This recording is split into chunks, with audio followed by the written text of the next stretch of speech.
Donc voilà, quand vous lancez Illustrator, vous retrouvez ici dans le panneau d'accueil les documents que vous avez créés. Mais évidemment, si vous avez énormément de documents que vous avez faits depuis plusieurs jours, plusieurs semaines, tout n'y sera pas. Et donc, il y a une solution qui consiste à aller voir dans le dossier qui contient vos documents sur le disque dur.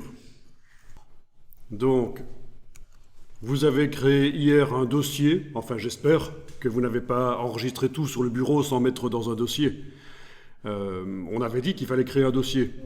Voilà, vous avez créé un dossier sur le bureau dans lequel vous avez mis vos documents et vous voyez le contenu. Donc, vous voyez le contenu de votre dossier. Alors, vous allez demander un affichage par icône. Un affichage par icône. On est donc dans l'explorateur de fichiers. Là, je suis sur un Mac, c'est ce qu'on appelle le Finder. Vous êtes sur Windows, c'est ce qu'on appelle l'explorateur Windows. Mais le principe est le même. Vous avez possibilité de voir le contenu du dossier et vous avez des icônes. Voilà. Alors voilà, vous remarquez que chez vous, sur Windows, vous ne voyez pas des icônes différentes, elles sont toutes pareilles. C'est l'icône Adobe Illustrator, l'icône orange et brune. Et ici, chez moi, sur le Mac, j'arrive à voir les dossiers, j'arrive à voir le contenu des fichiers, en fait. C'est ça que je voulais dire. J'arrive à voir le contenu des fichiers et ça peut être un peu plus facile, ça peut être sympa. Donc, comment faire? Eh bien, sur Windows, pour arriver à voir la prévisualisation du contenu du fichier Illustrator, et c'est la même chose aussi pour les fichiers Photoshop et InDesign, ceci dit en passant. Vous devrez installer quelque chose sur Windows pour y arriver. Et c'est pas si facile que ça. Donc, heureusement, il y a une solution alternative pour arriver à avoir une vue d'ensemble de vos dossiers et, avant même d'ouvrir les fichiers, voir quel est leur contenu, vous allez utiliser le logiciel Bridge qui est installé, qui vient avec la Creative Cloud. Donc, vous avez remarqué précédemment que vous aviez Bridge installé. Eh bien, je vais vous demander de le lancer. Et voilà, dans Bridge, voilà ce que vous obtiendrez après quelques manipulations qu'on va faire ensemble. Vous devriez, comme moi ici, voir les fichiers, les contenus des fichiers avant même d'ouvrir les documents, quoi. Donc pas besoin d'installer la chose dont j'ai parlé précédemment dans Windows, qui en plus, ça ne fonctionne pas toujours. Donc lancez Bridge, je vous explique comment ça va fonctionner. Donc si vous avez un message qui vous demande si vous voulez importer les préférences précédentes de Bridge, répondez non, parce que vous n'avez jamais utilisé Bridge, vous êtes dans Bridge 2020 là, vous n'avez pas utilisé la version 2019, 2018, on est d'accord. Donc on n'a pas de raison de récupérer des modifications de comportement qu'on aurait apportées aux versions précédentes de Bridge pour les retrouver dans la version 2020. Un autre message qui apparaît, voulez-vous synchroniser les bibliothèques cloud avec Bridge? Répondez non. Ou ignorez. Alors, est-ce que vous voyez l'onglet qui s'appelle Favoris?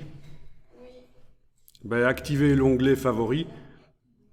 Alors, c'est vrai que vous pourriez naviguer avec le folder, le dossier folder, aller naviguer, mais on ne va pas le faire, on va faire par le favori, comme ça c'est plus simple, je pense que ça va être plus simple.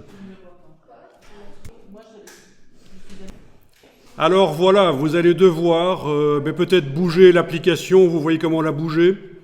Vous avez l'icône du milieu en haut à droite qui vous permet de rendre flottante la fenêtre.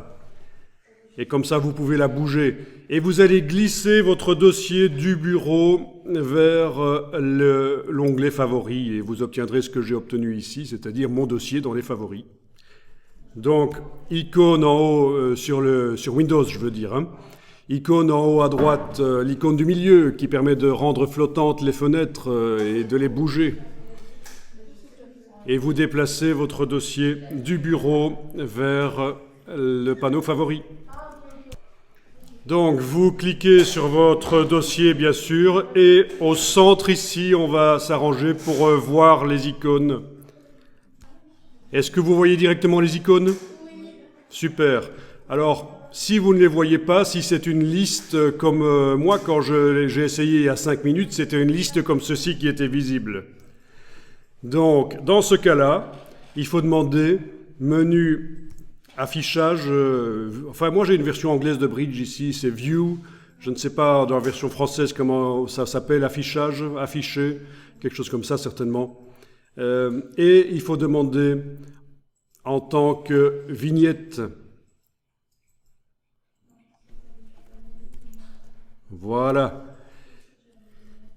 Et donc là vous devriez avoir la possibilité même en bas au milieu, là, de modifier la dimension des vignettes avec le petit curseur.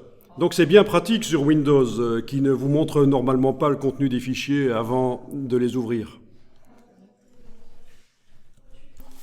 Alors autre chose intéressante, regardez, vous sélectionnez la vignette qui vous intéresse, vous enfoncez la barre d'espacement sur le clavier, ça l'affiche en grand. Barre d'espacement, vous revenez à Bridge. Donc vous pouvez même voir en grand certains documents que vous avez faits précédemment. En principe, si vous double-cliquez sur un des documents, il devrait s'ouvrir dans Illustrator. Alors, moi je vais être obligé ici de faire un clic droit, ouvrir avec, et le forcer à s'ouvrir dans la version 2020, parce que je ne sais pas pourquoi, il s'obstine à vouloir l'ouvrir dans la version 2021, alors que j'ai pourtant fait quelques petites manipulations pour que ça s'ouvre dans la 2020. Mais vous n'avez pas encore la 2021 ouverte, vous n'avez pas ce problème, donc double-cliquez, ça s'ouvre dans votre Illustrator, c'est bien.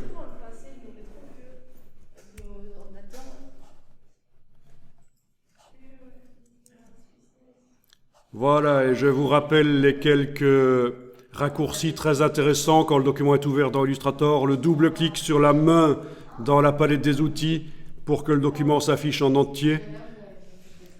Majuscule tabulation pour se débarrasser des palettes, sauf la palette des outils.